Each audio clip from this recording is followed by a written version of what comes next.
like one-way audio issues on your phones. Um, and then you also want to set up port forwarding. So depending on your use case, you want to set up port forwarding. I'm going to put a link in chat. This is ports and what they're used for with 3CX. So if you're curious about your setup, this should point you in the right direction. And so I think that's it for prerequisites. We can actually start on our setup wizard now. So the first thing I'll need is my license key here. But let me just quickly go over what we're seeing on the screen here. So we can either start a new install of the 3CX phone system. So this is right from scratch. All you need is that license key, which is what we're going to be doing here. You can also upload a backup. So if you're migrating to a new provider, or you need to do a restore for some reason, you can restore using a backup file here. I'll show you how to take backups on your 3CX server later in this walkthrough. You can also upload a configuration file. So this is just it's a complete configuration of both the setup wizard and the 3CX instance itself. So you can have like pre-configured extensions, pre-configured FQDN, all of this in one like CSV file, which you can upload. So it's like essentially have a templated instance. But for this today, we're just going to be popping our license key and starting a fresh install. So first off, it's going to ask us for our root account username and password. This is going to be our admin login. So for today, we're just going to make this.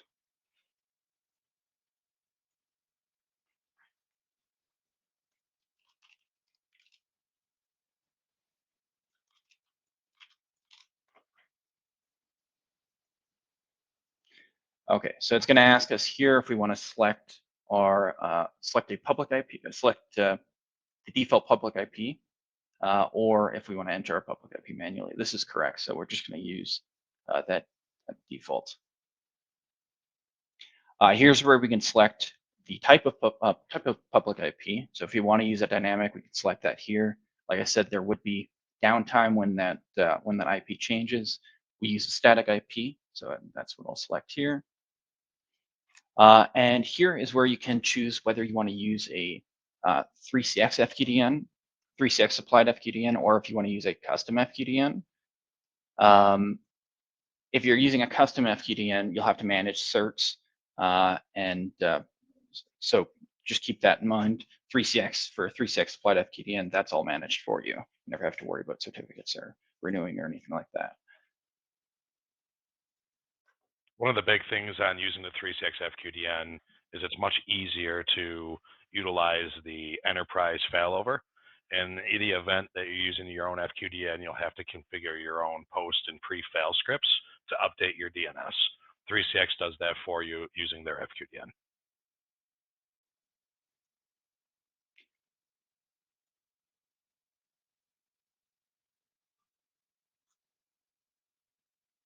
Okay, so here's where we can select our FQDN. So this is going to be our 3.6 applied FQDN. For today, I'm just going to use Telin demo as the name. And then we can select a domain group. So I'll use United States. And then we can just use my 3cx.us. So this is going to make up our entire FQDN, which we'll see at the end here. So here's where we can select ports for our 3CX instance. You can use the default 5001 or 5000 for HTTPS and HTTP, though it's recommended to use 443 and port 80. I would always keep your SIP port and your tunnel port on 5060 and 5090.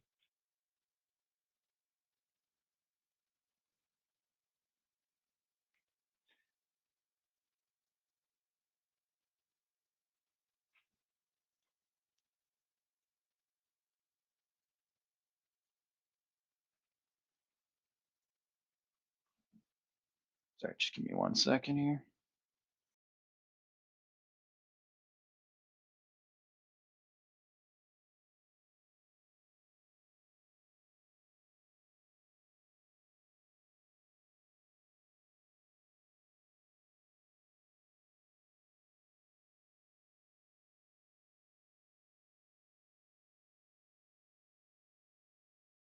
For today, we're just going to use 5061 and 5091.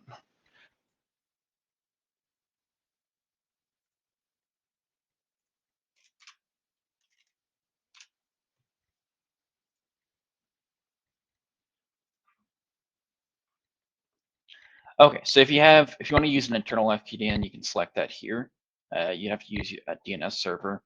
But for our purposes today, we're just going to select no, I do not have a DNS server, and I'll just use a local IP. This just determines the local side of the PBX.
Okay, so from here we can select our 3CX system extension digit length.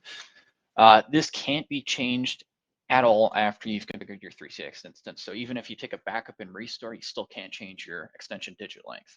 So you want to choose this carefully and choose it with the future in mind. So we're just going to use a 3-digit extension length. Here's where you can select your language, country, and time zone. We'll just keep this, we'll throw this on Eastern actually. And we'll keep everything else as default.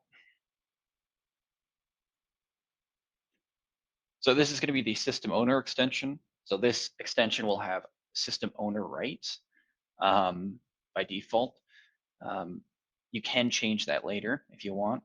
For now, we're going to leave this as extension 100. We'll just call this admin, and we'll throw in an email.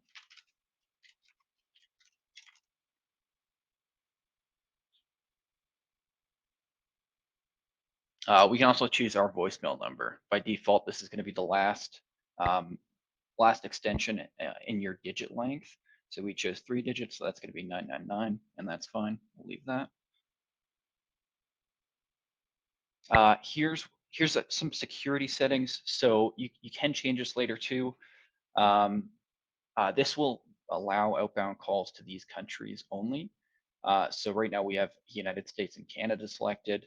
I would recommend keeping as many countries as you can deselected for security purposes. If anyone ever gains access to your system, you don't want to have them having open access to call any country.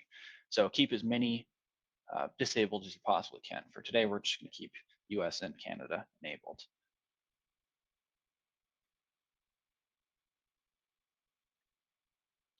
So here's where we can select our default language prompt set. So this is going to be the default language for like queues and IVRs. Any default system prompt, voicemail menus are going to be controlled by this language pack.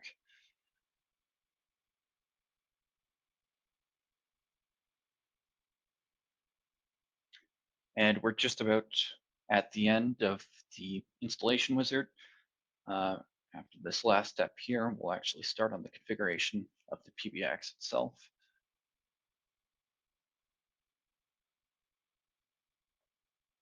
Stand by for one moment here.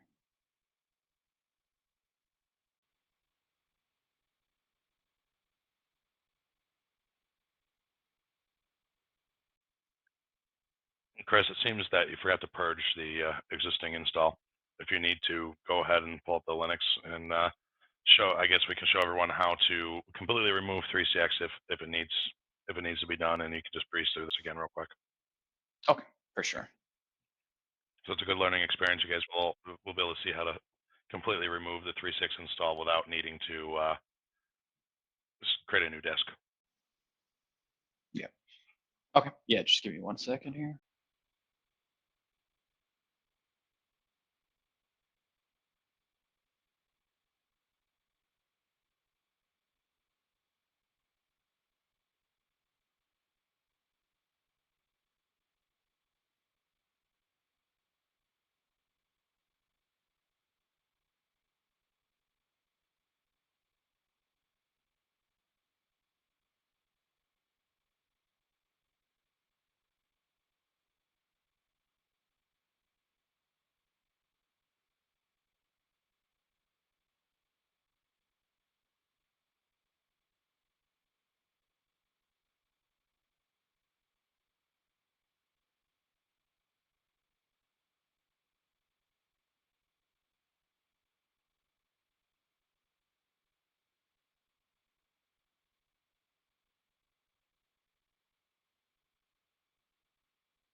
All right, so I just SSH'd into the backend, the Linux side of this demo server. And first thing I'll do is just purge out the install of 3CX. So I'm just running an apt get remove 3CX, 3CX PBX purge. That's going to completely remove the 3CX application.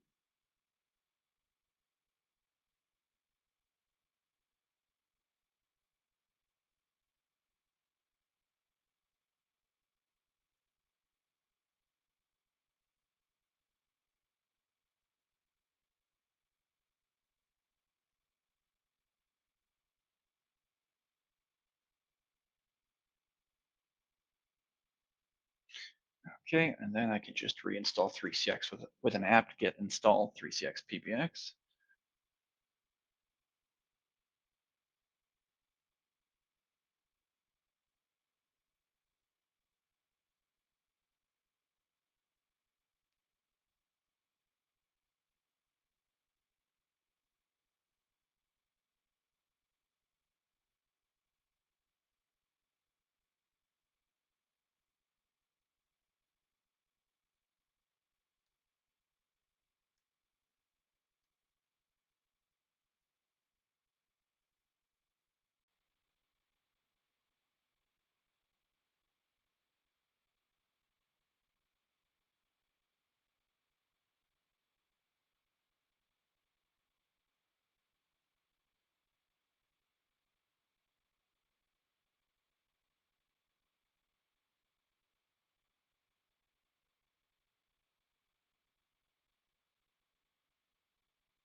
Okay.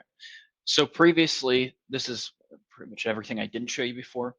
You can actually, it's asking us if we want to select one or two to install from a web browser, or we can just do it from the command line. So we can do it the entire install wizard I just showed you right from the command line too. We're not going to do that here, but it is a possibility. Um, okay, and that is everything we need. So 3CX is reinstalled. Let's go back to our setup wizard, and we're just going to refresh it here.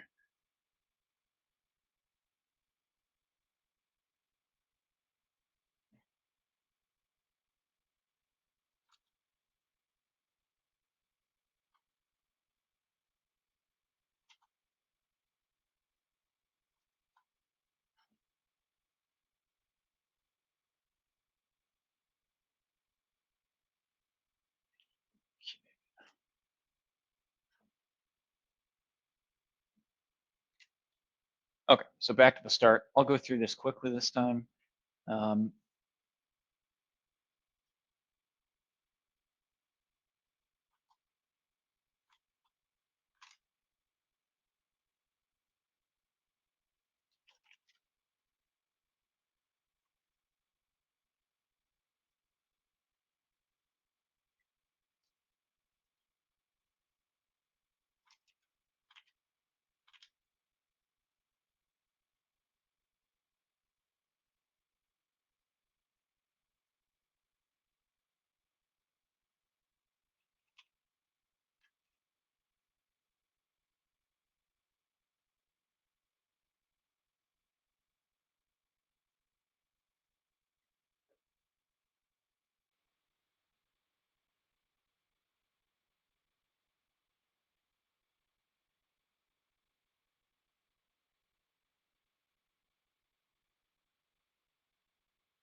Uh, so I guess I'll go over this. So right now it's saying waiting for your FQDN to activate.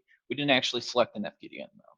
So why does it think we have an FQDN? That's because when we previously selected an FQDN during our first bundle install, um, that FQDN got tied to that 3CX license. If you ever need to remove an FQDN from a 3CX license, all you have to do is log into your 3CX customer portal, find that license key, and there'll be a release button next to the FQDN field.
So we're basically at the end of the install here. We're just waiting for 3CX services to come online. I'm just going to stop sharing my screen for a second because next screen it will show my username and password. Um, so I'll just get us to the point of logging into the management console here.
Okay, so we're just at the point of logging in here. So the only screen I skipped past there was just the your install is now complete screen with you, your username and password.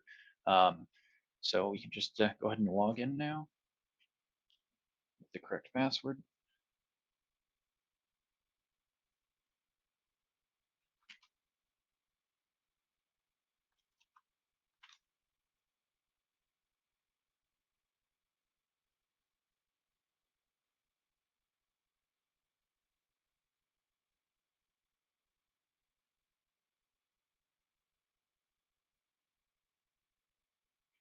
Okay, so here's our fresh install. Um, right now, we're just sitting on the dashboard, uh, and there's absolutely nothing on this instance. So we have no user extensions other than our default extension we created during the initial setup, and no SIP trunks, nothing. So we have no calling capabilities, no phones, nothing. Um, so first thing we're going to want to do is I'm just going to run our firewall checker. This might actually fail, but that's fine for our purposes today. Firewall checker will just show you the local side. So it's going to check the firewall of wherever that 3CX uh, install 3CX server is installed. So if you're cloud hosted, it's not going to tell you anything about your network. I see people sometimes run the firewall checker thinking it's checking their firewall and their network, but it's just the 3CX side. Um, so if any of these tests fail, like SIP-LG or 5060, your SIP port, it's going to give you a link that shows what that actually does, so like what SIP-LG, for instance, does, and then how to disable that, how to go about disabling that. We'll just give this a moment to check all these ports, and then we should have a green check mark on that firewall checker, indicating that this test passed.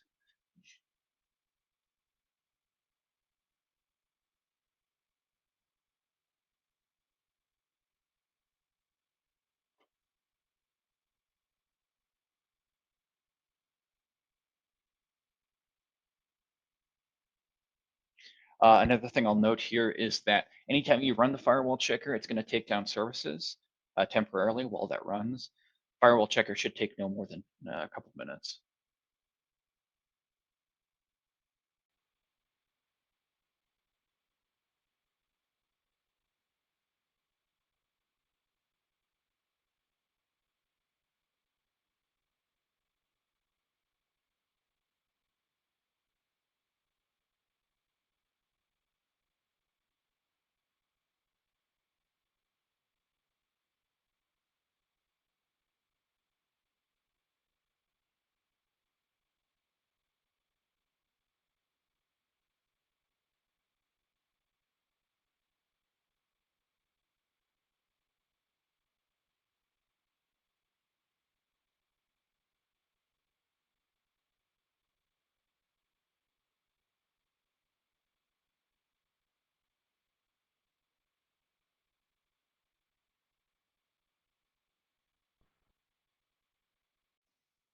Okay, it looks like there may be an issue with the firewall checker, but that's all right. We don't actually need this. Oh, okay, now it's gone.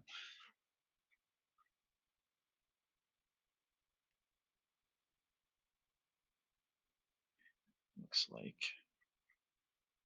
just about there. Okay, so that completed, and we're back online. So starting service is done, and now we have that green check mark next to the firewall checker. Now that that's passed, let's start getting our instance configured. We'll kind of go over the dashboard later on here. For now, we're just gonna start the configuration of 3CX. So first thing we'll need when starting a new install is a SIP trunk. SIP trunk allows us to make calls to the outside world. Without a SIP trunk, you can only make local calls, which is the use case for not many people. So let's go ahead and add a SIP trunk. We're going to select our country, and then we're going to select our provider. So what does the supported provider mean? That supported provider means that just means that provider has passed the 3CX interop tests and has committed to maintaining that trunk template. So we're going to choose the Telin trunk template. You can use a main trunk number. Some providers need you to set a main trunk number. For us, it doesn't matter, but there still is a point to the main trunk number. I'll show you in a moment here.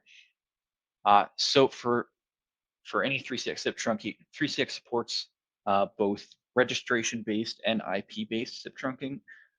Telin uses IP-based SIP trunking. So all we need here is our host name, our SIP URI, and I'm just going to grab that here in one moment.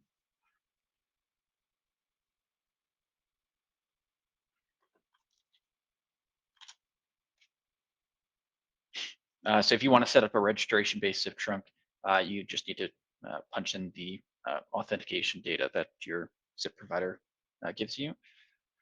Here's our main trunk number. So like I said, some providers this does matter for Telin it does not. But this routing here still acts as default routing for any unconfigured DIDs. So if you've added a DID to your DID section, but you haven't added an inbound rule for it, and someone calls that number, it's just going to follow this default trunk route. But for now, well, actually, we'll add some DIDs here too. So I'm going to navigate over to the DID section. I add a single DID, and I'll just punch in a DID we have available for the SIP trunk. We'll add like 3 of them just for later on.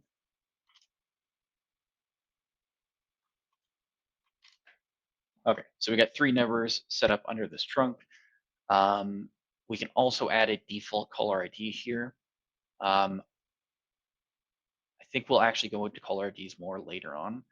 But for now, we'll just punch in a default caller ID. This is not the only section you can set a caller ID in, but just to get us up and running, I'm just going to add one here, and then we'll kind of come back to this at later on here.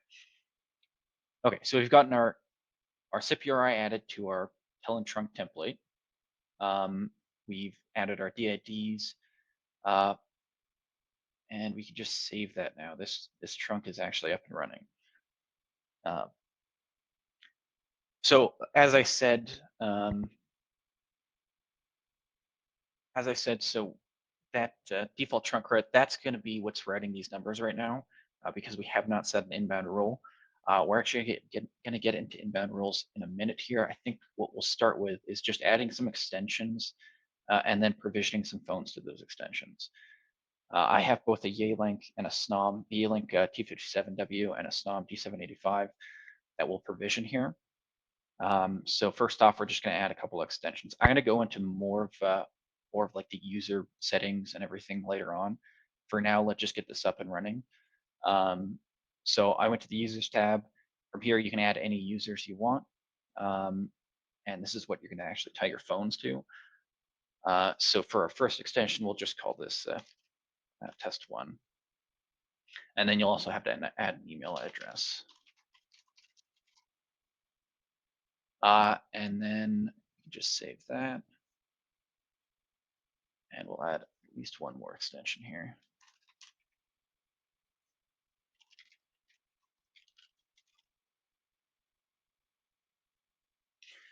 Okay, so we've got 2 extensions added now, and we'll actually provision our Yealink and our Stomp to each of these. So to provision a phone, we'll want to go to our phone provisioning tab, and we can select Add Phone here to add a new phone. You can then select the phone model. If you can't find the phone in this list, it's not supported by 3CX. If it's not supported by 3CX, you can probably still get it to work by just manually registering that, which I'm not going to go into here.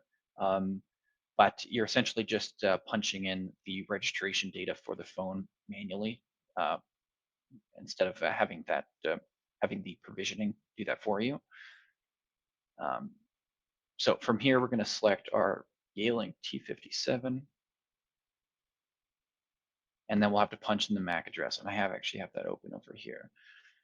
So I went to the Yealink's web interface, and I'm just going to grab that MAC address, which is right here.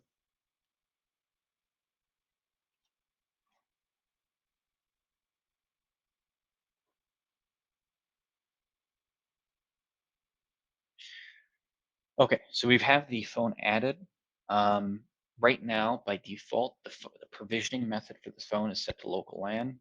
Uh, since this is a cloud-hosted instance, we are not local to the PBX, so we're going to actually choose stun. You can also use an SBC, which we can kind of talk about later, but you can use an SBC, local, or stun. Local would also be if you're hosting with Telin and you have an IPsec tunnel. You can choose local. So this is giving us a notice right here for this device to work. You'll have to disallow use of extension outside of LAN. So that's just in the options tab. Come over here, we'll see another notice here, and we can just disable that. If you're not using stun, just keep that disabled. There's no reason to, or sorry, if you're not using stun, keep that enabled just as a security precaution. Okay, so if you selected stun, we can actually select our default local SIP port of the phone and our RTP ports. There's going to be, if you want to change these, you'll want to keep it so so your SIP port is your RTP ports have a range of 19. This is for Yealinks and SNOMs at least. Want a range of 19 RTP ports. And then you can also select things like the phone's display language, time zone, a specific time zone for this phone, date format for that phone, time format. Here's our web client or web page password. So this is our web page. Once this phone is provisioned, it's going to apply a password. That password can be found here. So if you ever need to get into the phone again, just grab that password and you can punch that in using the default username, which is almost always just admin. And then and you can also select things like default ringtones. You can also configure a key ringtone. I think we'll come back to this. Let's just get this phone up and running. We'll get both these phones up and running here. Okay, so we've added this phone. None of these changes are actually applied right now because we haven't pressed the OK button. So I'm just going to save this extension, and then we'll come back into it so we can grab the phone provisioning link. I'm going to copy this. This is how we're actually going to provision the phone. So we copy that, go over to the phone's web UI. For Yealinks, you'll want to go to settings and then auto provision, as long as it doesn't time out first. So settings and then auto provision and then the server URL here. One more thing I'll show you. I actually did this before we kind of hopped on here. But you'll always want to make sure the phone is running the 3CX recommended firmware.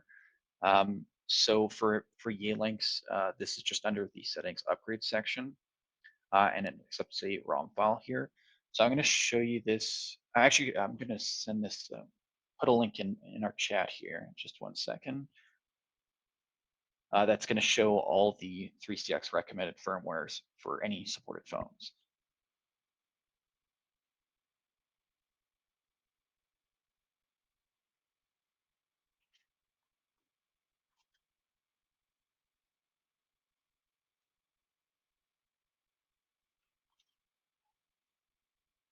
Okay, so I just threw that link in our chat here. If you open that up, that's a good link to save. So like I said, I did actually update these firmwares beforehand. So they're both running, both the XNOM and the E-Link are running the 3CX recommended firmware. But from that list, you can grab any firmware for any supported phone. Depending on the phone, so it's I'll actually I'll show you this. So for the Link, uh, there's a download button next to that firmware where you can just download that ROM file and then upload it directly to the phone. For SNOMs, it's a little different.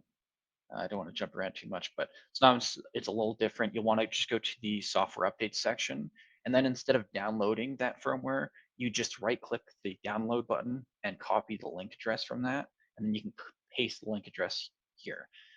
And that's all there is to it. So let's get both these phones provisioned now.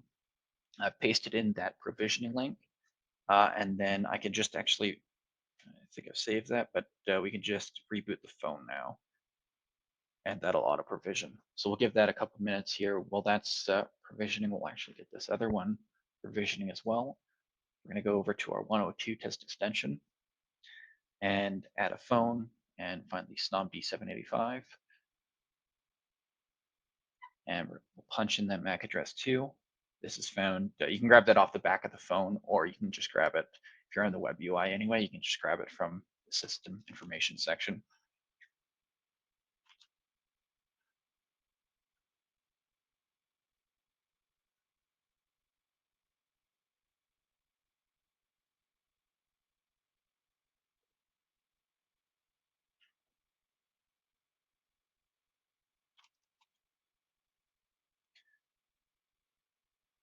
Okay, so for a SNOM, you'll just want to go to the Advanced tab and then go to Update. And then the settings URL is where we'll paste that provision URL. I was just checking for spaces there. Okay, we can reboot that. So these phones should be up pretty quickly. It looks like this one may be up. Let's see if that's provisioned. There we go. Okay, so we got our 101 extension that E-Link provisioned, and that looks all good there. All right, so we got one extension provision. Just wait a second for that other one to come up here.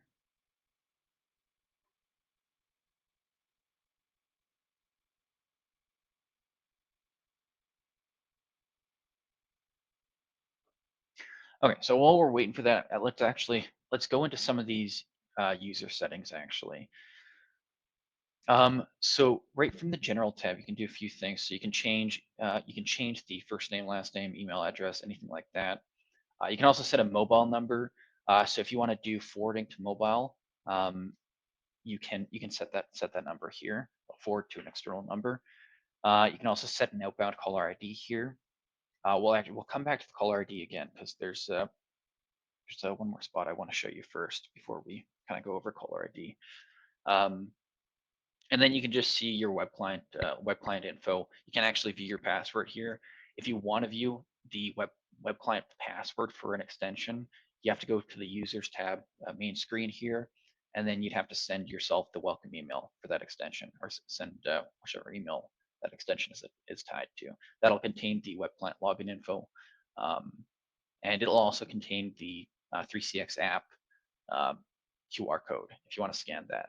You can also scan the QR code from right in the management console from the actual extension itself, just on the right side here. So you can also add a DID. So this is we haven't gotten to our inbound rules yet, but you can either set inbound routing in your inbound rules section, or if you or you can have that automatically configured by just adding a DID rule to an extension. So we add a DID here and then save that. That's automatically going to create an inbound rule that routes to that extension for that number. So we'll come back to inbound rules, but I just wanted to show you that. So from the voicemail section, you can either enable or disable voicemail entirely for that extension. You can select the voicemail language. Um, you can also set a PIN number. You don't need to have a PIN number though. You can disable PIN authentication down here. And then you can read date and time for any messages, for any voicemails that you have before that voicemail is played out. You can also choose, there's some email options. You can either choose to get an email notification for your voicemail. So this is a notification only. It's not going to actually contain the voicemail itself. Uh, Here we can send the voicemail as an attachment that will contain the actual recorded voicemail. And so for both these options, actually, it's gonna display that you can access that voicemail from your phone as well. So it's going to be to both your email and your phone. But for this option, so send as attachment and delete from your mailbox, that'll make it so it's inaccessible from your phone and just in your email. Or you can send no email notification. That'll just be um, tied to your phone then directly. You can also play the caller ID of the person that left that voicemail. Down here, we can manage our voicemail greetings. Most of the time, people are going to be managing their voicemail greetings directly from their voicemail menu. Um, um, but you can change that here. So there is some cool things you can do here. So you can have you can actually send a voicemail. So let's say if we wanted to record a voicemail for extension 101, we can press the record button here. We can give that WAV file a name. We'll just call this test. And then we can send that, we can send a, so this is going to send a call to any extension we want. That'll then record that user can then record a voicemail prompt for this user. So it doesn't necessarily have to be for extension 101, even though we're recording for extension 101, we can record that from any extension. But I won't do that now. And then there is a default format a required format for voicemail prompts. And this is actually pretty standard across all of 3CX for any prompts. It's always going to be a WAV format, PCM 8 kilohertz, 16-bit mono, and max size is pretty standard too. Okay, let's actually, we'll come back to the phones in a second. The other phones should be provisioned now. But we'll kind of just go through some of these user options first. Now that we're kind of partway through it already.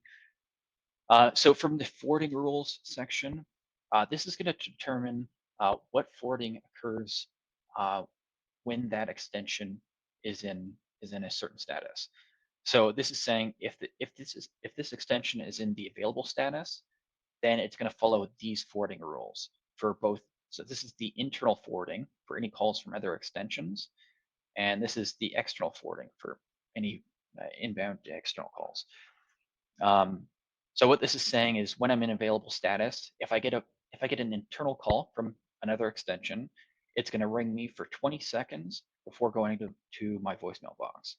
Or if I'm busy on the phone or my phone is unregistered, it's going to forward to my voicemail box. And we can change either of these. We can send this to forward to mobile, which is going to forward to the mobile we set in our general tab. We can forward to another extension's voicemail if we want to do that. We can forward to another extension, so it'll ring that extension. You can forward to an outside number, or you can just choose to end the call. And these options are going to be standard across internal, external calls. Yeah, so we'll just keep that on forward to voicemail for now. But so this is specifically in the available status, like I said. You can also set forwarding rules for if you're in the away status, or if you're in DND, lunch, or business trip. The difference here, if you're in away status, there's going to be no ring options. It's gonna forward immediately when a call hits this extension. If you're in the away status, it'll follow these forwarding rules, and that's going to be the same as DND. Lunch will bring you external calls. It will not. Sorry, that's just for internal calls. It'll ring you. For external calls, it's going to just immediately follow those forwarding rules. And then you can select a business if you're on a business trip. You can change it. So these bottom two statuses are custom statuses, which you can change the names of in the settings menu. I'll show you that in a second here. But you won't be able to change the behavior of either of these. Changing the ring time for internal calls and no ring time for external calls, and same with business trip. You can only change just the name. So let's go back to available here. So you can also set your extension to ring your mobile simultaneously. So we have our E-Link, of course, provisioned to this extension now. If we want our mobile number to ring at the same time as our E-Link is ringing, we can just select that here. Accept multiple calls, I think will this just allows when you're getting like a queue call, for example. Normally, once you've answered a call, the queue will no longer continue to ring you. It's just going to skip past you. Same with a ring group. If you have accept multiple calls enabled, that's going to allow queue calls to reach you. It actually won't allow ring group calls to reach you, but we're going to go over the ring group section later. We'll talk about that more. But accept multiple calls allows multiple calls to reach you from a queue or from direct dial. So if you know, a number is tied directly to your extension, you'll see that a second call come in even when you're on the phone. You can choose to log this extension out of any queues they're tied to here when they're in the status. And then you can accept multiple. This will just allow you to accept calls from ring groups whatsoever. And then accept push notifications. So that just mobile does this extension accept mobile calls that's specifically for the 3CX app. So if you want to be able to reach your mobile 3CX application, whether that's iOS or Android, you'll want to make sure push notifications is enabled. And then you can also select a greeting for this status here, which is essentially the same as a voicemail greeting. This is a custom voicemail greeting based on the status you're in. So if you're on a business trip, you can select your voicemail greeting to just let people know that you're away. So down here we have extension exceptions. This is a pretty cool section that we'll just go into now. Actually, it's let me give you a quick overview here. So exceptions they act as forwarding rules based on a caller's number, and they're applied before any other rules in the extension. So if you have an exception, it's going to check those exceptions before anything else, before your forwarding rules, before your status. None of that matters if you have an exception. But what you can do here is just add specific forwarding rules for numbers that called you, for specific numbers that called you. But you can also do things like set up a time-based forwarding extension. So in your inbound rules, which we haven't gotten to yet, but you can select two sets of routing for in office and out of office, but you can only select two.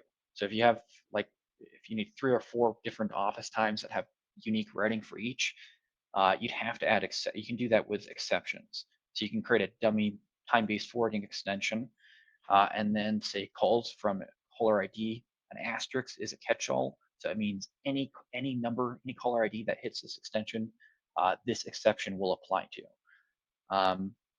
And then you can select specific hours for this rule, and then how to forward that. So let's say we wanted like Monday between 8 and whatever, 8 and 12. Any calls from any numbers are going to forward to extension 102. So that's fine. So that's our forwarding rules for that Monday. Now, if we wanted another specific set of rules for all caller IDs for, I'm just saying Monday, so we don't have to record, we don't have to punch in all these office hours. But let's say Monday, we have our lunch break at 11 to 12. So that previously, I realized there's an overlap here, but I'll show you why in just a second here. And we're just going to select this to end call. We're on lunch and we don't want anyone talking to us during our lunch, so we're just going to end the call. But there's one more step here. So because of the overlap in our first rule, so 8 to 12, and this is 11 to 12 for our lunch, it's going to check these exceptions in top-down order. So luckily, that actually ended up in the correct order there. But what this is going to do is check Monday. Is it Monday right now? And is it between 11 and 12? If so, let's just end the call. And if it's not Monday between 11 and 12, it's going to move on to the next exception and check that. Is it Monday between 8 and 12? Yes, it is. So we're going to forward to extension 102 then. But you can add as many exceptions as you want here. So like I said, the inbound rule only allows you to select 2 sets of office hours, in office and out of office routing. This allows you to select as many as you want. So you can fill this up as much as you want, add lunch breaks, add whatever tea times and whatever else you need, and you can add that there. We're actually just going to delete this because we don't need these exceptions for our purposes today. And then I think we did go over the phone provisioning tab, I think mostly. I think one thing I missed here is your logo. You can add your logo. This is available on enterprise only. That's one of the perks for the enterprise license, which we're on. So we could actually use a logo here. Just upload a logo. Just make sure it's in the correct format. And then codecs, I wouldn't mess with. For the most part, PCMU and PCMA are pretty standard, and G722. We use PCMU and PCMA for our SIP trunking, and it's always going to use if a codec works, it's just going to continue using that, and that's going to check that in a top-down priority too. So this is fine for our purposes today. You can also set up VLANs, which we won't go into too much detail today, but you can configure a VLAN for any provision phone. This is, I should note, everything we're looking at here on the phone provisioning tab, just like the forwarding rules tab, this is kind of like our, we're making any changes below whatever phone is selected here. Whichever phone is selected here, that's the phone we're making changes to currently with all these settings here. So if we switch to like the 3CX app, or if we had our SNOM tied to this extension, we have to switch to that to actually make provisioning changes to that to that device. Okay, so we'll go on to the BLF section. Here we can just add BLF keys to a phone. We could have added this beforehand, but it doesn't really matter for us today. But so you can select line keys, which some phones do require line keys just to call out on. Most phones have these set default without needing to explicitly set a line key in the phone. So for the most part, you're not going to need to set a line key. But you can also select BLF keys. So this key is actually going to show you the status of whichever user is selected here. So if we have a BLF key for extension 100, after I reprovision this phone, I'm going to have that BLF show up on my phone, and it's going to show the current status, usually with a colored light. So if that person is on the phone, it might show yellow. If that person is on D&D, it might show red. Or if that person is available, ready to take calls, it'll show green. And then you can also set things like speed dials, custom speed dials, shared parking spaces. Actually, custom speed dials, it's essentially the same as BLS, except for it doesn't show status. So you can dial that person, you can select whichever name you want for that number. So this could be an outside number, it can be an extension, it can be a queue, a regroup, whatever. And then you can select a name for that custom speed dial. Shared parking. This will be a shared parking space shared across all extensions. So if I have shared parking space 1 on extension 101 and I have shared parking space 1 on extension 102, this will allow me to transfer calls to that shared parking space, and then from extension 102, I can pick up that call, or vice versa from any extension that has shared parking 1 set as a BLF key, you can send and retrieve calls from that shared parking space. And there's multiple shared parking spaces here that we can use. And then so you can also select agent login, log out. This will log you in and out of queues. So you can select a login for line 1 and then a log out for line 2. And this will allow you to that user to easily log in and log out of queues without having to use dial codes, anything like that. And then you can also change your status. You can set status keys. So instead of using dial codes or statuses, or using your web client or your 3CX app to change statuses, you can add like a chat status changing BLF here. So I can have available for my BLF key 1 and DND for my BLF key 2. Depending on the phone, one thing you do have to take into account for BLFs is depending on the phone, they'll have different amounts of available BLFs. So like for my D785, I think I have like 18 available. So you can continue adding up to 18 BLFs. And then some phones like support sidecars where you can add like an extension onto that physical phone itself to support more BLFs.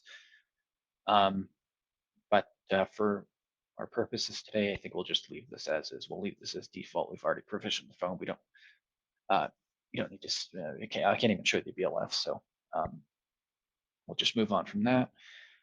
The options tab, this has, we kind of poked into here before just to disable the blocking stun phones. But you can do things like disable this extension entirely, disable external calls, allow pin protects, or you can block tunnel connections to this extension. So that would be like your 3CX app or an SBC.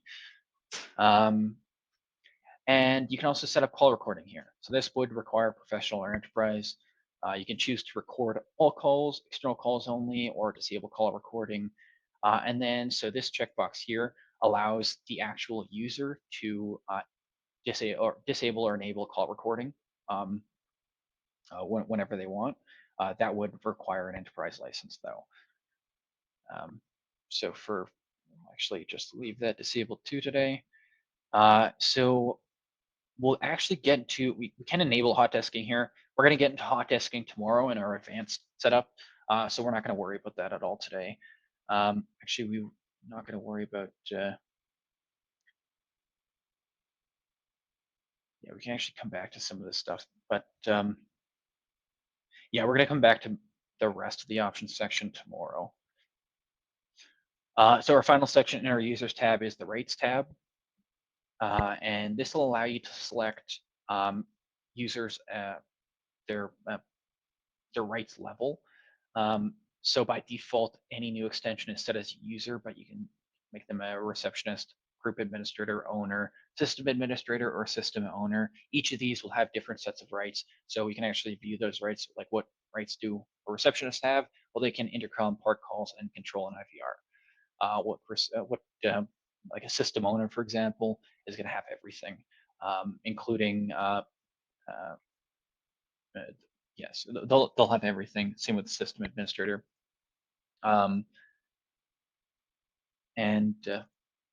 Yeah, so we can. The final section we have here is allowing this user to access the 3CX management console, and then you can choose how much access you want them to have.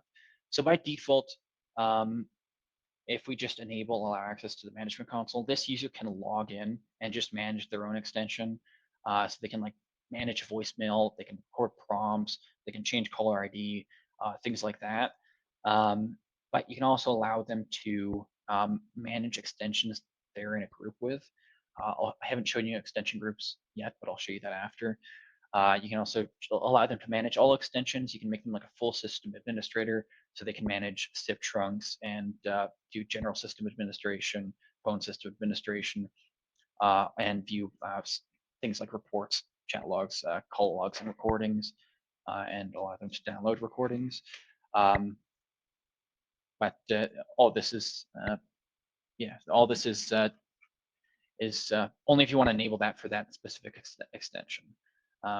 So generally, I mean, you might see most people not wanting to give end users management console access, or if they do, they kind of give them very limited access, like just to manage their own extension or maybe manage a few extensions. But okay, so that was the users tab. I did mention user groups. I'll just show you that quickly now. User groups, by default, there's a default extension group. That's going to be called the default group. Any new extensions that you create are going to be automatically added here. What this allows for is to set group rates to anyone in that group. So we kind of talked about individual extension rates just a second ago. This will allow you just to select those same rates, but on a group level. And you can also change the rates that those pre-configured groups have.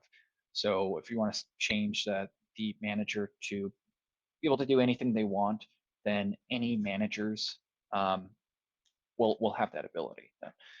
But groups allow you to do a few things here. So groups also allow you to, you can, for like multi-tenant setups, you can disable sharing of information from this group to all extensions.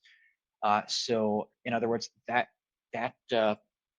any extension that is not in that is not shared in that group won't be able to view anyone else from any other group. So if we created, actually what we can do here is just delete this. Actually, we have to keep one group. So let's actually just remove the two extensions we created from this group. We can actually just add these to another group. Leave that as new group, and then just add 101 and 102. We can have users a part of multiple groups, but we don't need to. So then what's going to happen here after I create this group? So our new group contains our two new extensions. Our default group contains just our one default system extension. Because we have published group information to all extensions disabled, now from the web client phone, these two extensions won't be able to see that 100 extension. In most cases, that is. In most cases, we're going to get into multi-tenant. We can talk more about multi-tenant tomorrow. But in most cases, separating these extensions into separate groups will prevent them from actually viewing each other's presence. Okay, so let me just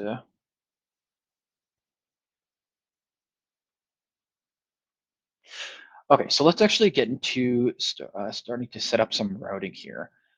So we're going to actually move on to digital receptionists.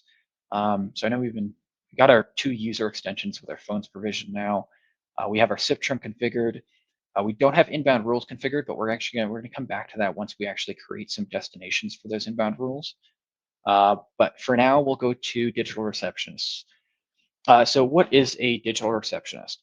A digital receptionist allows a caller to hit like it's essentially like a receptionist, like how a receptionist would answer the phone, ask where you want to be, where you want your call to be transferred to, and then transfer it to that destination. Instead of that happening manually by a human being, this is happening automatically with dial codes that the caller punches in. So let's actually start off by just adding in IVR, or digital receptionist, and we can call this just our main IVR. So here we can select a prompt. So this is actually, let me not skip past type 2. So there's different types of IVRs. So standard is going to be, that's most widely used IVR type. This just allows you to punch in any key from 0 to 9 to forward to whichever extension or destination you want. For DTMF, this allows you to select a combination of digits to forward to whichever destination. So we can do, instead of doing 0, we can do 051 if we wanted. So if the user punches in 051, then they'll be connected to that destination.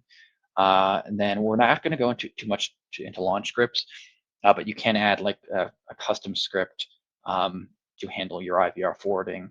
And then there's also wake up IVRs. So this is primarily for the hotel 3CX setup, which allows users to call into this IVR and set a set a wake up time. It automatically sets a wake up time based on their input, which will call them the next morning. Okay, but we'll actually go back to standard. So standard and DTMF. Standard is by far the most widely used. That's the one we're going to kind of go over the most today.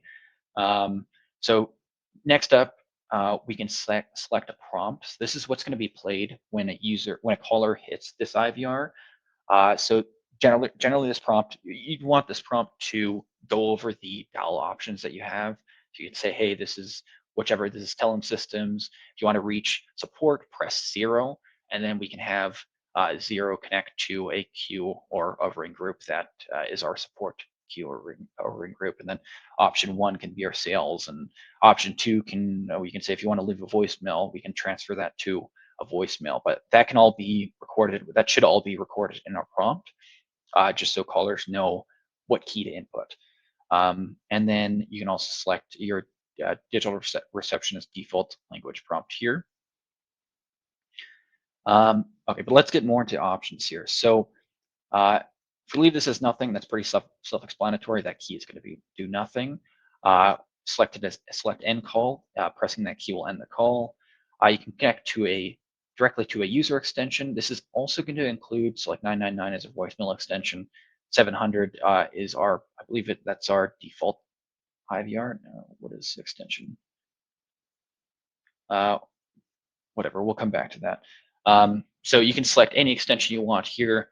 You can select ring groups, queues. You can select another digital receptionist to transfer the call to, transfer directly to a voicemail. You can also set up call by name. So what does call by name do? This will query the 3CX users tab, the last names of the users tab, first three letters of that last name, to match whatever input a caller dialed. So if my last name is Lee, which it is, and I called and someone called in trying to reach me, my extension is set up as Christopher Lee, they would want to dial like 533, and that'll query the users tab for any extensions that match that letter input. Obviously, that's not just going to apply to Lee. It's going to apply to any last name that involves those the 6 digits that are tied to 533. And so what that means is if the PBX queries multiple extensions that match the input that caller made, it's just going to read out those extensions. It's going to read out a name prompt of whichever extensions were matched during that query. So if there's 3 extensions, it's going to say, hey, extension 101, Larry, press 1 to reach Larry, or 2 to reach Chris Lee, or 3 to reach Barry. But so that's another important thing for call by name. Each extension, if you want call by name to work, every extension has to log into their voicemail menu and record a name prompt. So they literally just have to record their first and last name, and that's what's going to play when multiple users are queried based on that caller's input. I hope that makes sense there, but yeah, we'll move on to the next section here. So you can also choose to repeat a prompt. So if press 0, you can repeat that prompt, repeat our IVR prompt. You can repeat the prompt and exit, or you can send to call flow apps, which we won't get into today. But for now, let's kind of set up just a, we won't be able to add many destinations to this right now, but we can say for option 0, let's transfer this to extension 100. For option 1, we're going to transfer this to the voicemail of extension 101. And then actually, we'll change this to 102. Okay, so 0 connects to, we'll call the extension 102 now. 1 will transfer the voicemail of 101. And then we can move on from here. Oh, actually, we'll go over the destination of no answer. So if no input is, if the caller doesn't input anything within the default 60 seconds, we can choose the routing for when that time mode is met. and it's basically the same routing as above. We have a few less options here, but you can do call by name and the call connect to an extension. What I would recommend here is leaving this as if no input, then end the call. And that's because robocallers often won't have anything set up to actually get past an IVR. There'll be no DTMF input for most robocallers. So essentially all this will do is if you have your IVR as your first destination for your inbound role, robocall might hit the IVR. It's just going to wait there for 60 or 30 seconds, whatever you want it to be, and then it's going to end that call. And it's a good way just to get rid of some robocallers before they actually hit your user extensions, or take up your queue spots, or take up your licensed SIM calls as well. And then you can also select an input if no valid input is selected. So if we have like nothing for input 2, and someone presses 2, it's going to go to this destination instead. So we're just going to leave that as is for now. I think we're kind of running behind on time here, so let's try to push through the rest of this as quickly as I can here. We'll just call this our main IVR. Okay, so next up, let's actually add a ring group. So what is a ring group? A ring group just merges multiple extensions together. So by contacting this ring group extension, you're contacting any extensions that are tied to this ring group. So that'll, well, let's actually set one up here. So we'll call this our main ring group. We'll leave this as extension 801. And then we can actually tie our group members here. So if we want extension 100, 101, and 102 to all ring when this extension is hit from a caller, we can just add those extensions here. It's as easy as that. But we do have some ring strategies here. We have ring all or prioritized hunt. There are some differences here. So ring all is going to ring any extension in this ring group. It's going to ring any extension tied to this ring group at once at the same time. And then prioritized hunt is going to ring these in a top-down order. And this is also based on if that extension is busy. So if that person is on the phone, or if their phone is deregistered, anything like that, it's not going to ring them. And it's just going to, like for prioritized hunt, it's just going to move on to the next extension then, until it reaches the last extension for prioritized hunt, at which point it'll go to the destination of no answer. Let's also quickly talk about what happens with missed call notifications for each of these ring strategies. So in a ring all scenario, if one of these extensions answers, so all these extensions ring, if extension 100 answers, this is not going to show as a missed call for 101 and 102. But if a caller hangs up before the ring time, the total ring time is met. So if we hit this total ring time, it's going to go to our destination of no answer. But if our ring time is met and no user answers, this is going to show as a missed call for all users. Or if the caller hangs up before the ring time is met, this will also show as a missed call for all users.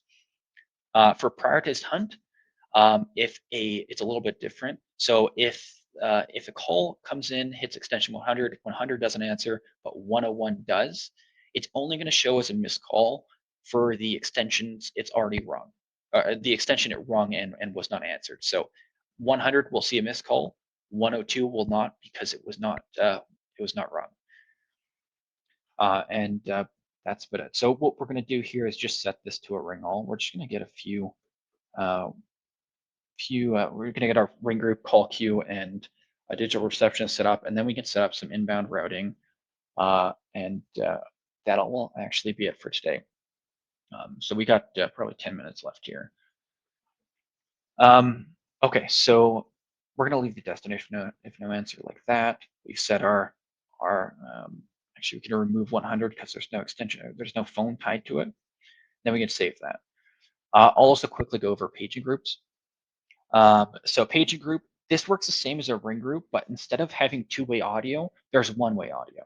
So if I call the 802 paging ring group, and 101 and 102 are added to that. Let's say I'm extension 100. I call this ring group.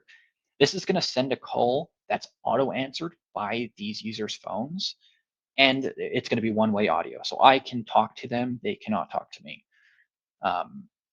And that's page group. So this is actually called an alert paging group, how we have this set up right now, which is it's the easiest way to set up a page group because it's just like a ring group. You come in here, select paging group, add the extensions. It doesn't matter if they're remote phones, so SBC, stun, if they're local phones, if they're web clients, it doesn't matter. It'll work. It'll always work. Up to 64 extensions. So the maximum amount of extensions you can have for this alert ring group is 64. After 64, you'd have to use a multicast group. The downside to the multicast group is you can use local extensions only. And you got to set up like multicast channels. I would leave everything else here as default though for a multicast group. We won't go too much into this, but for most people's purposes, you just be using a paging group, a normal alert paging group. We'll just leave this here actually.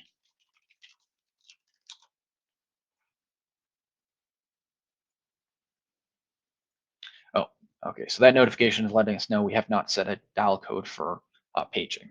So actually, we'll just close out of that, and we won't worry about that for today. Okay, so our next section is going to be, next and final section actually for today, is going to be call queues. Actually, we'll do inbound rules after this, just to kind of tie this together before we end. But okay, so call queues. Call queue is very similar. It's somewhat similar to a ring group. The difference is users are held on hold until agents become available. Instead of going directly to that destination of no answer if those users are busy. So if we add agents to this queue, we have the same two polling strategies. We also have many others, but let's kind of just go over more what a queue does first. So let's say we have this on ring roll. So like I said, this is going to hold, so any caller that hits this queue, it's going to hold them there until 101 and 102 become available, or either one. So if they're both on the phone right now, and I hit our new queue here, it's just going to hold me there. It's going to hold me there for a maximum time. So this is based on our maximum queue wait time before it forwards to our destination if no answer. So you can set that wait time to be whatever you want. You can set that destination if no answer to be whatever you want. But that's the amount of time it'll hold them there before forwarding. The exception to that is the ring time. So if an extension becomes available, if let's say 101 gets off the phone, they become available, they're going to start ringing immediately, and they're going to ring for 30 seconds. If they don't answer in 30 seconds, then it's also going to go to the destination if no answer. So it doesn't necessarily have to be 1800 seconds that caller is held there. If an extension starts ringing, this is going to be the new call time that takes over, and then before going to that destination if no answer. So we can select music on hold for this queue. So there is a default 3CX hold music that comes with every 3CX server. You can change that here. Same formatting rules as everywhere else. Yeah, you can also add an intro prompt. So this intro prompt is going to play over top of your music on hold.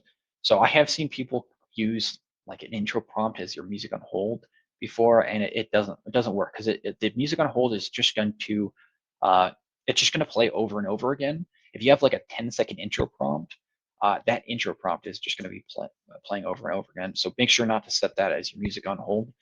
Intro prompt will play. So an intro prompt will only play once, and it'll play as soon as that user hits that IVR.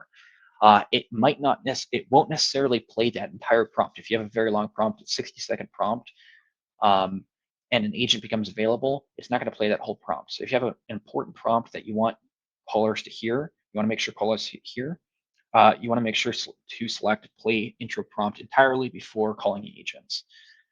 So that'll ensure that entire prompt is played before it starts before it starts ringing any agents. And then you can select that intro prompt here, add an intro prompt.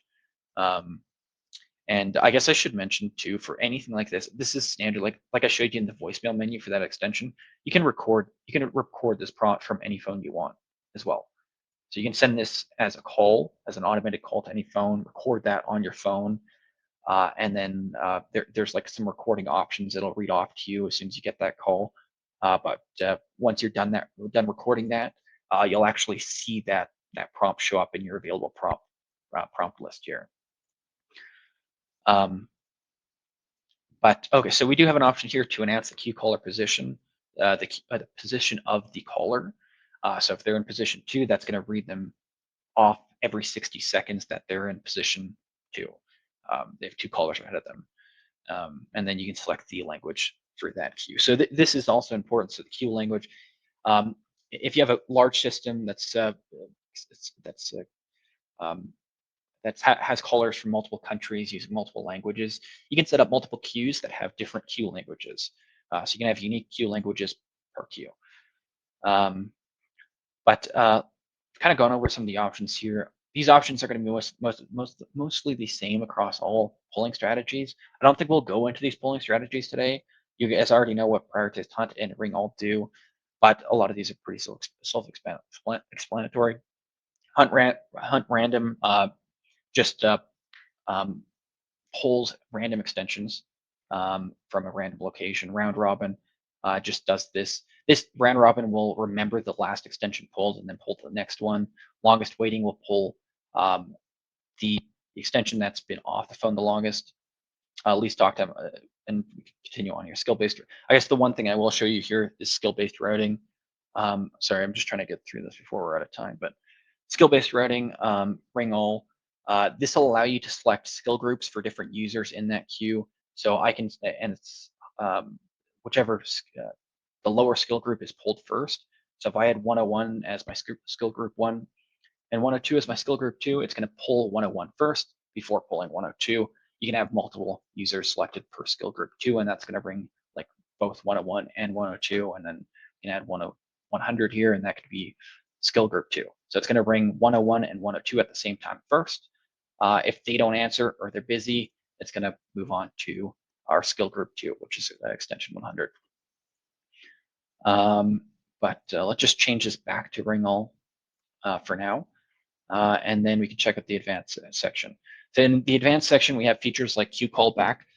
So a user can, if you have this enabled, a caller can press the 2 button when they're in that queue to get queue callback. So if everyone in that queue is unavailable and that caller presses 2, the next time one of your users becomes available, it's going to 3CX is going to call them with an outbound call to that user that requested the callback.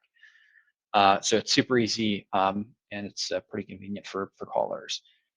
But let's move on from there. So we have queue preferences. So wrap up time. This is just going to allow you to once a user is off a call, this will give them like a freeze period where they're not going to be pulled by this queue again for a certain amount of seconds. So if we set this 20 seconds, and I get off my call with a client and I want to type some notes out, I'll have 20 seconds to do that in this case. You can also set maximum callers in queue. You can select this is a priority queue, so if there's users in this queue that are in another queue as well, and you select this as your priority queue, it's going to send callers from this queue to that user before it sends calls from the other queue to that user. So it's making this a priority queue. If you have priority customers, you can give them a priority number that connects to this queue where they'll be answered before anyone from like your general queue. And then we won't actually worry about chat ownership for now. We're going to do chat and SMS tomorrow. You can set up queue recording, so any call. So you can configure whether users opt in or opt out of their call being recorded. So this is a legal requirement in some places to allow opt in, opt out for queue recording. So I make sure that's I check those laws in your area, and you can configure your queue accordingly. But allow a caller to opt out of being recorded. This means they're by default opted in. If they press DTMF3 in that queue, it's going to opt them out, so that call will no longer be recorded. And then you can do the exact opposite. If they, by default, they'd be opted out, and they can choose to be opted in. I think we'll come back to queue statistics tomorrow. We're gonna go over actually. Okay, so queue man. We'll actually just do this now. So there's queue managers, which you can set under.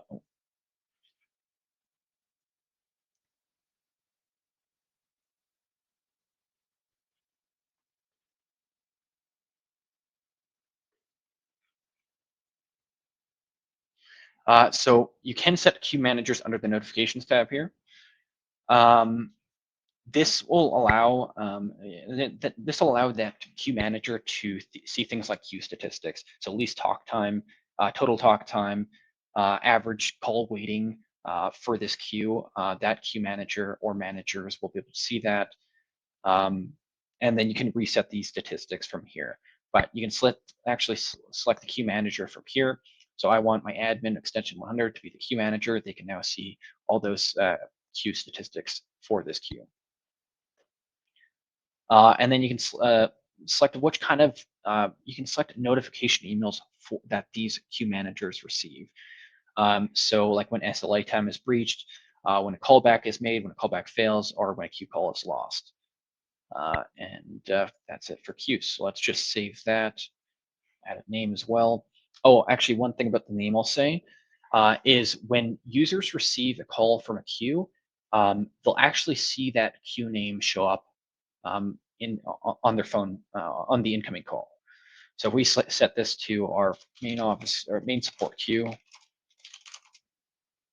and I got a call from the main from a caller hitting the main support queue, I would see it's from the main support queue.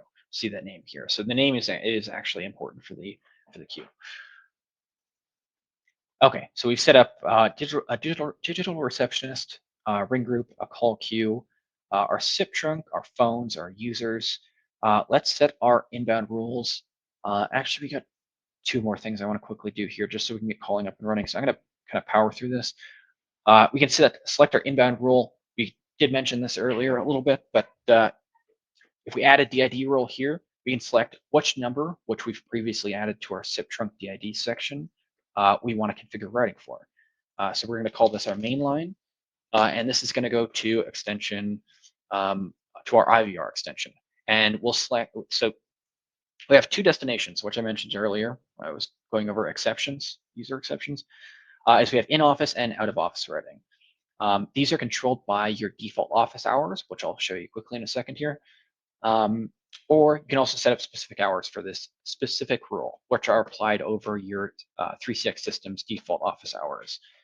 But this will be different routing for in-office and out-of-office. So if I select 8 to 5 for Monday, and it's Monday outside of those times, it's gonna go to your destination no answer. Outside of those times, go to your destination for calls during office hours during those times. You can also choose to select these office hours even if it's global holiday. So you have holidays set in your holidays section on your settings. We can apply that regardless, or apply this inbound rule routing regardless. And then you can also choose to play a holiday prompt when there's a global holiday if we have this deselected. But we won't worry about this for now. We're just going to leave this as default, and we'll actually set this to voicemail of extension 100. That's fine. And then I'll quickly show you our default office hours section. So we just go to settings, language and office hours, and then we can select our default office hours too. So we can select break times here too. So if you did want to select a lunch, you can do that here. But if you need any more times than that, you'd have to use those time-based forwarding, user extension-based exceptions to add multiple times. But okay, so we won't set office hours actually. We don't actually need them for today. So we set our inbound rule. That's good. This number should actually work for inbound calling right now.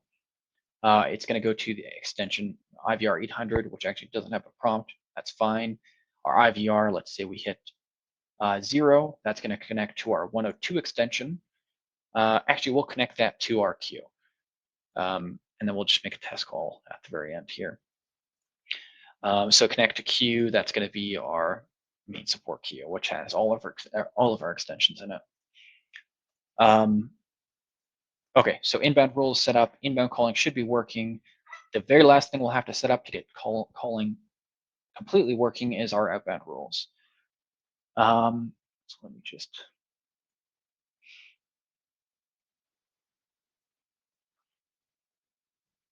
All right. So what are outbound rules? Outbound rules are what's required for a call to reach any external number from your 3CX system. This is what routes a call through your SIP trunk. And let me just show you here. So we can add a rule name for this outbound rule. We can add prefixes. So this says apply this rule to these calls if one of these criteria are met. So this is going to be our matching criteria, these first 4 fields here, the first 3 fields and the extension group. This is going to be our matching criteria. So if a dialed number matches one of these sets of criteria we've set, this outbound rule will apply. So let me show you an example. So if we have a 10-digit rule, so for our SIP trunking, E164 format, which just means plus, the plus and the country code are required. Our trunking requires E164 format. So this means we'll always want, for US number, we'll always want the +1 to be included on a dialed number. And this outbound rule is going to allow us to manipulate that. So we'll say calls to numbers with length of 10. So that means if I'm dialing without the plus and without the 1, it's going to match this rule. So we have just the area code and the number. That's 10 digits, so it's going to match to this 10-digit rule. And then it'll apply our routing here. So after it's matched to our outbound rule, it'll then apply this logic we've set down here. So for this, we're going to select route 1 is going to go through our Telin trunk. This is where you can select which trunk you want, or if you want this matching criteria to actually block call. Let's say you don't want people calling 973 area codes. You can select 973 as a prefix, add no length, and then just select it to block calls. So any calls to the 973 prefix are then blocked. But let's just go back to our 10-digit rule. So if we want E164 format, we can select our Telin trunk as a route 1, and then we'd want to prepend this with a +1. So let me just show you. So let's say our user dials 555-666-7, 555-666-7777. So they've dialed this 10-digit number here, and it's going to prepend that +1 for us. So then calls are always going out with that +1 in that E164 format. You can also select your outbound caller ID here, which we'll actually get into in just 1 second here. Let's do a couple more examples of outbound rules and how they work, and then talk about that caller ID. So we're talking about E164 format. Our standard rules are a 10-digit rule and an 11-digit rule. So 11-digit, same as 10-digit, except for this is when users manually prepended the 1 themselves, and this will just add a plus. And that'll work. So the logic it's applying here is, does the call have, does the dialed number have 11 digits in length? If so, apply a plus to it. That's all this is doing. Apply a plus to it and route it through the Telin trunk. And let's do a couple more examples here. So I guess we'll add a local calling rule. So this will be our 7-digit rule. So when users don't, if they're like only dial within their 1 area, maybe they're in a small town or something, they have 1 area code that they commonly dial to. Let's say that's 403. So we're going to do calls to numbers with length of 7 because the plus, the 1, and the area code are not are not dialed by the user. So 7 digits, select Telin as the default route, and then prepend that with +1 and let's say 403 area code for my city. So this is going to say any calls with a 7-digit length. So when that user is only dialing the number without the area code, without the +1, it's going to automatically add the +1 and the area code for them. So let's talk about a little bit more about how these rules work.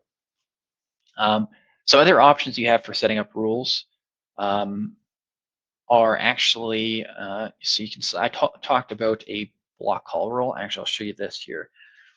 So I'll show you two things. So first thing, if you don't have any matching logic applied here at all, if you have nothing listed here, I think most people would think that this would apply to any call. That if there's no matching criteria, then any call can apply to this outbound rule. That's not the case. If there's no matching criteria in these, so there's nothing listed in these first 4 fields, this outbound rule is going to do absolutely nothing. No calls will apply to this rule. It needs that matching criteria. So let's do one thing here. So let's say calls to, so you can also add in, it doesn't just have to be a single digit here. So I was showing you 10, 7, and 11 digit length here. You can also add ranges. So a range of 10 to 12. You can use a dash. You can also use commas. So 10 to 12 and also 14. So I want calls to numbers with length of 10 to 12 or 14 digits to match this rule. And that's the same thing for prefixes. Prefix, which we didn't really talk about. We could also add, I'll actually just show you an alternate way of adding our 403 prefix here. Actually, this wouldn't work. This would be a read-off prefix. Let me just, we'll come back to this prefix tomorrow when we do bridging, because we'll need to add prefixes. But you can also add extensions or range of extensions, multiple extensions using commas. You can also add extension groups. I showed you extension groups before. If you want just our new group to apply to this rule, you can add that here. Keep in mind the only downside to adding groups is system extensions also need outbound routing. They need an outbound rule. What I mean by system extensions are like queue callbacks. That's not done by an extension. That's done by the queue, which you can't add to a group. So if you add an extension group to this queue, and you don't have another outbound rule that your queue callbacks can go out of, your queue callbacks will not work, or any other system external call, system extension-based external call. So just be careful of that when adding specific extensions or extension groups. But yeah, I think, I guess we'll talk about stripping digits too. I think that's the only thing I missed here. So this is our matching criteria. Once this is matched, it's going to apply this logic, go through our first route. Stripping will strip it'll strip any amount of digits off the start of the dialed number. So if I dialed 587 into my keypad, 587 or 555-444-3333, and I wanted to strip off that 555 at the start of the call, I could strip 3 digits. So there's certain use cases for that, but I think we'll get into that tomorrow with bridging as well. But so you can strip digits, and then we can select an outbound caller ID. But I think that's the last thing we'll do here is caller ID. Oh, actually, sorry, the last thing I'll mention on outbound rules is that this works in a top-down priority. So whichever rule you have at the very top is the rule that's going to be applied first. If a call matches to this rule, it's going to follow that rule's logic no matter what. If all routes are set to block, or if the call fails going out of those that rule's routes, it's not going to move on to the next rule. It'll just fail. So just be careful of the order you place these outbound rules in. And then the very last thing I'll show you today is the outbound caller ID. So this can be set in 3 spots, which we've visited all 3 already. But your default spot, which we've already set, is the SIP trunk caller ID. So this is going to be your lowest priority caller ID. If caller ID is set anywhere else on the PBX, it will use that over this caller ID. So next up is going to be our user caller ID. This is going to be set in the users tab under any user in the outbound caller ID section. This will be the second priority or intermediate priority. If your outbound caller ID is set in your SIP trunk default caller ID section and it's set here, it's going to use here first. Last spot is your outbound rule caller ID. This is the highest priority. So if you have an outbound caller ID set in your extension settings and in your default SIP trunk caller ID section, and you also have it set here, it's always going to use this outbound rules caller ID first. But yeah, so right now we already have that default caller ID set, so this doesn't matter. But I think that's everything. So right now we should be able to make both outbound and inbound calls. I actually have this C-Link up beside me, so let me we'll make a call to somewhere right now. I'm going to jump in here real quick, just in case anyone has any strict time to get off at 2 o'clock. I'm going to put the DoorDash sign up link in the chat here. And anyone who has any Q&A, we will keep the session going a little bit longer. We can do a Q&A at the end if you'd like. But the URL for the DoorDash voucher is now in the chat if anyone has any hard cutoff times.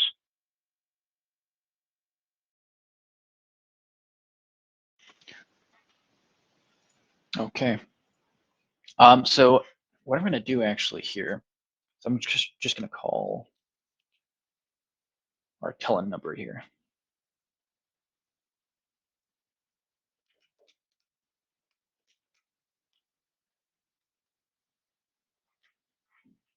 Oh, thank you for calling Telin Systems. Okay. So that worked. That's just our Telin IVR. So I just actually, while I was just looking in, if we go to dashboard here and we go to number of calls in use and select this, we can see any active calls on the 3CX system. So I just wanted you guys to see that outbound call there. That worked just fine. Went out with our correct caller ID and was answered on our other PBX. And then I'll show you one inbound call too. So I'm just gonna call in from my cell phone, and we should hear those extensions start to ring here.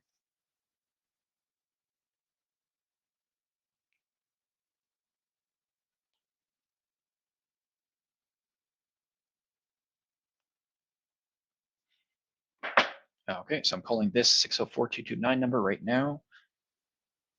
And oh, actually we'll hit our IVR first. I forgot about that. So we'll just hit 0 to go to that queue, and that should ring both our SNOM and our E-Link phone.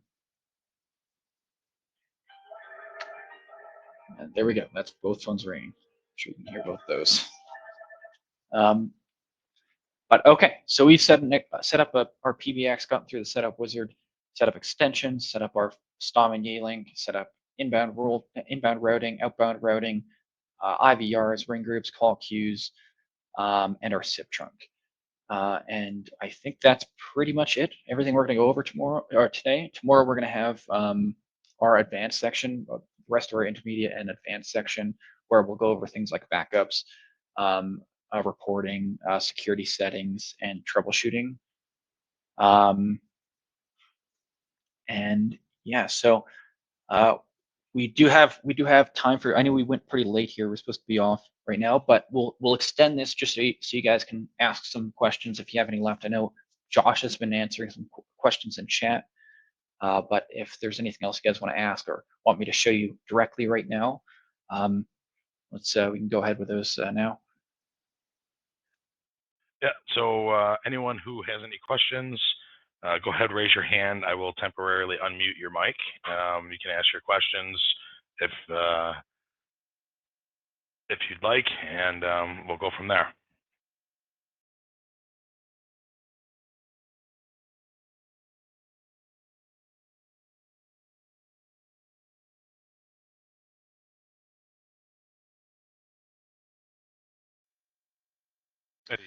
Anyone with any questions? I don't see any hands up or anything. Just want to confirm. Can you send your email, or should we contact Telin and then you? Yeah, contact Telin. That's a good path. It's contact Telin directly. Get into our system. We'll get you in contact with a tech. Most of our account reps are extremely familiar with 3CX and knowledgeable, so they may even be able to answer your questions.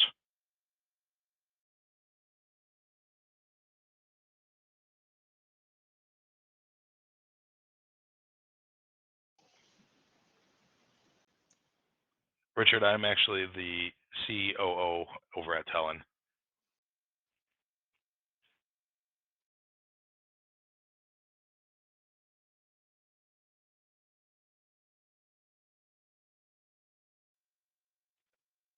Technically above Zach.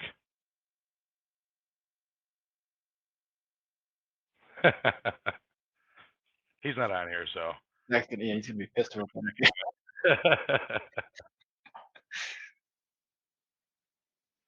John, no, I wouldn't say the trainings, even down to our physical training events, aren't designed to. They're. It's not that they're not designed to, but there's an array of questions on the basic test. These trainings are to prep you for it. Some basic 3CX knowledge is generally advised. Using the system for a short while is generally advised. These trainings kind of roll through the system in a little bit more detail and explanatory of certain pieces, but by no means is it going to be a guaranteed pass of the test. Unfortunately, there's really no way to say you've gone through this training, you're going to pass the test. Even our in-person trainings that are an entire day long, and we go over each little element. Some of it has to do with how some of the functions are used and processes of those functions, and really the only way to know those is to kind of use the system for a short while. The other option is the 3.6 Academy. Most of the questions, there used to be a little trick that you could see, the question versus where the answer was on the slides. Anything you come across question-wise on the test will be in one of the Academy slides generally. But you got to be very careful of the verbiage. When you take the test, it's what is supported, not what you could technically do. So that's the big answer.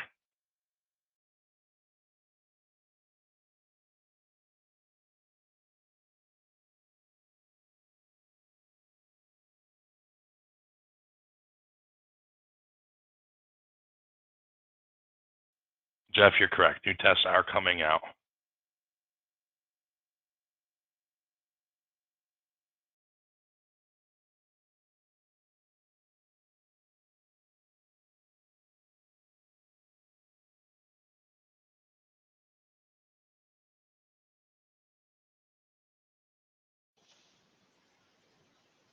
Yeah, and Richard, that's I see that commonly too. Usually people fail the basic test the most.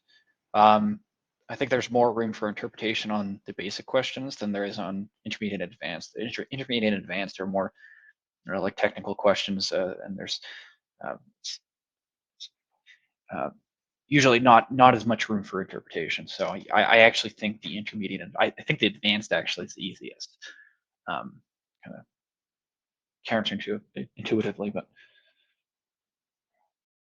Did everybody was everybody able to access the link and sign up for your DoorDash credit? And just if I need to post again, I'm just going to post it again just in case. Sure. All right. Richard, there you are. There's the link's back in chat if you haven't signed up for it. Chris, can you hover your mouse over where you clicked for Yes. active calls? Yeah, so if you go to under PBX status, that PBX status box, and click number of calls in use, this is going to show you all your currently active calls. One other question I've seen, and I'm sure you'll probably go over it tomorrow, but let's just show. If you go under settings, Chris, open up settings, and you go to, let's see here, where are we going?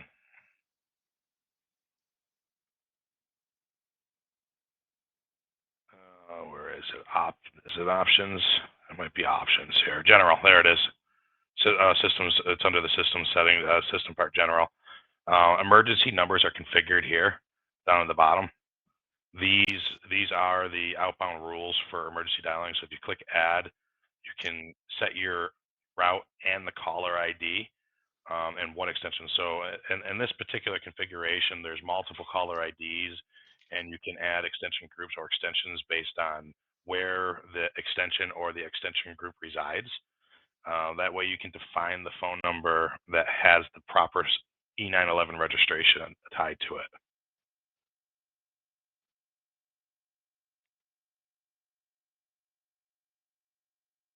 Yeah, Kevin, we are going to be sending out the proper link. I made it known that that the link for whatever reason did not go out, so the team is going to recompile that email and send it out to everybody today.